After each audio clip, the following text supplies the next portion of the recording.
اس رات کو ان تمام لوگوں کی مغفرت ہو جاتی ہے جنہوں نے رمضان کے مہینے میں رمضان کے روزے کو اس کی اسپرٹ اور تقاضوں کے ساتھ رکھا۔ رمضان کی آخری رات انعام کی رات ہے۔ ہمیں چاہیے کہ ہم اس انعام کی رات کو اویل کریں۔ اس رات کو خصوصی طور سے ہمیں اہتمام کرنا چاہیے، عبادت کی، توبہ اور استغفار کی، روزے میں کمی رہ جانے پر اللہ تعالیٰ سے معافی کی۔ یہ ایک محرومی کی بات ہے کہ اللہ تعالیٰ انعام دینے کو تیار ہے، اللہ تعالیٰ مغفرت کرنے کو تیار ہے، اور ہم اس رات کو انٹرٹینمنٹ میں، شاپنگ میں اور ادھر ادھر میں لگا دیں۔ بسم اللہ الرحمن الرحیم وصلی اللہ علی نبی الکریم رب اشرح لی صدری ویسر لی امری واحلل عقدۃ من لسانی یفقہوا قولی۔ رمضان کا مہینہ اللہ تعالیٰ کی طرف سے امت محمدی کو اس لیے عطا کیا گیا ہے تاکہ وہ اس مہینے کو اپنے تزکیہ نفس کے لیے استعمال کریں۔ اسی بات کو قرآن میں اس طرح کہا گیا ہے، یا ایھا الذین آمنوا کتب علیکم الصیام کما کتب علی الذین من قبلکم لعلکم تتقون۔ اے ایمان والو، تم پر روزے فرض کیے گئے جس طرح اس سے پہلے کے لوگوں کے اوپر روزے فرض کیے گئے تھے۔ پھر اللہ تعالیٰ نے یہ بتایا کہ یہ روزے کیوں فرض کیے گئے، لعلکم تتقون، یعنی so that you may guard yourselves against evil، یعنی تاکہ تم اپنے آپ کو برائیوں سے بچا سکو، تاکہ اپنے آپ کو متقی اور پرہیزگار بنا سکو۔ قرآن کی یہ آیت واضح طور پر بتا رہی ہے کہ رمضان کے مہینے اور روزے کا مقصد کیا ہے۔ روزے کا مقصد یہ ہے کہ آدمی اپنا تزکیہ کرے، اپنا پیوریفیکیشن کرے۔ جب تک کوئی شخص اپنی شخصیت کے اوپر تزکیہ کا عمل جاری نہ کرے، وہ اپنے آپ کو متقی نہیں بنا سکتا ہے۔ روزے کا مقصد یہی ہے۔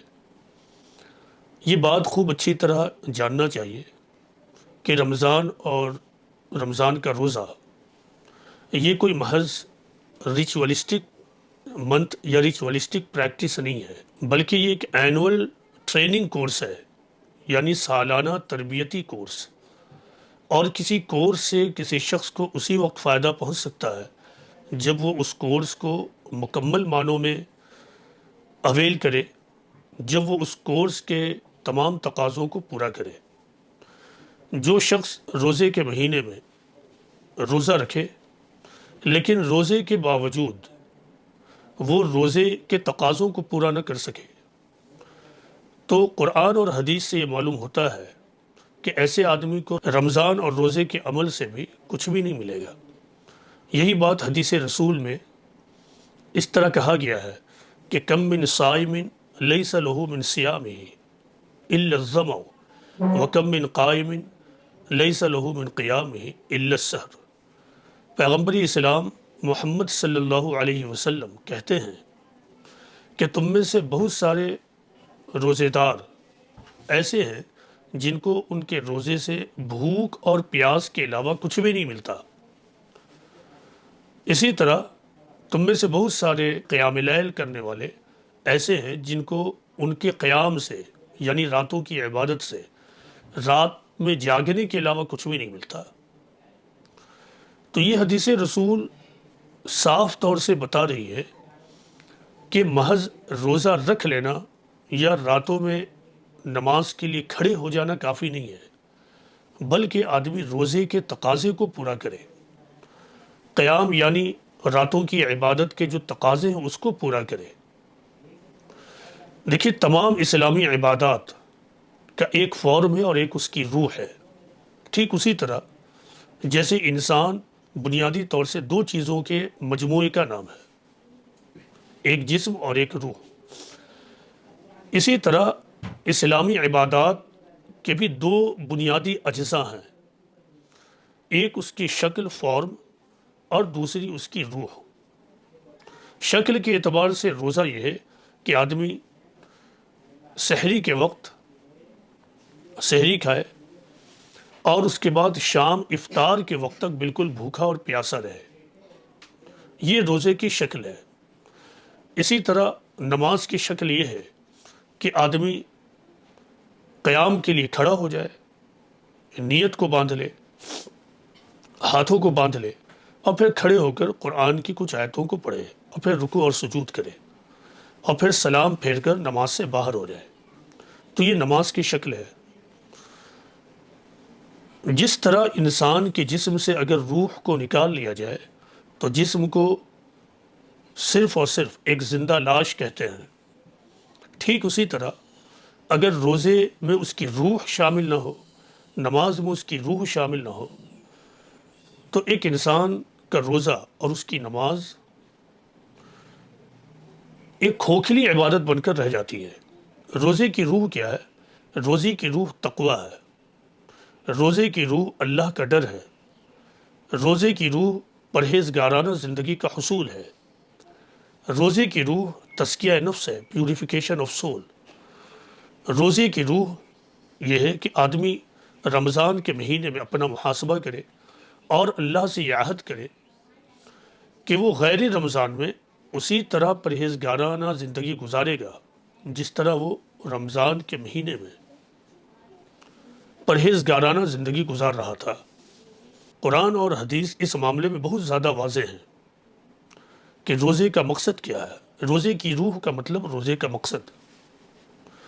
آدمی کو چاہیے کہ آدمی اپنے روزے کا جائزہ لے، وہ اپنے روزے کے اعمال کا انٹروسپیکشن کرے، وہ دیکھے کہ ایسا تو نہیں کہ وہ محض بھوک اور پیاس والے اوقات کو گزار رہا ہے اور بقیہ اوقات میں وہ اسی طرح زندگی گزار رہا ہے جس طرح وہ رمضان کے علاوہ زندگی گزارتا تھا۔